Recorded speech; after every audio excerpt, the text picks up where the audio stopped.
السلام علیکم۔ Daily golf Urdu میں خوش آمدید۔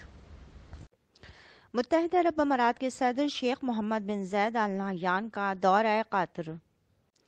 متحدہ عرب امارات UAE کے صدر شیخ محمد بن زاید آل نہیان نے آج اپنے قطر کے دورے کا آغاز کر دیا ہے۔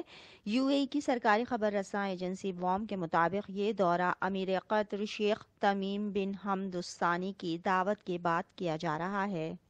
دورے کا مقصد برادر ممالک اور ان کے درمیان پہلے سے قائم روابط کو مستحکم کرنا ہے۔ وام کے مطابق اس دورے کے دوران دونوں رہنما دو طرفہ تعلقات اور دونوں خلیجی ممالک کے درمیان باہمی تعاون کے فروغ کے طریقوں پر بات چیت کریں گے۔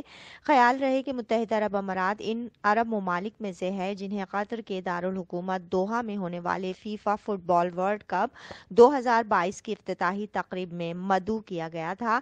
فیفا کپ کی افتتاحی تقریب میں متحدہ عرب امارات کے نائب صدر شیخ محمد بن راشد ال مکتوم، وزیر اعظم اور دبئی کے امیر نے دیگر عرب رہنماؤں کے ساتھ UAE کی نمائندگی کی تھی۔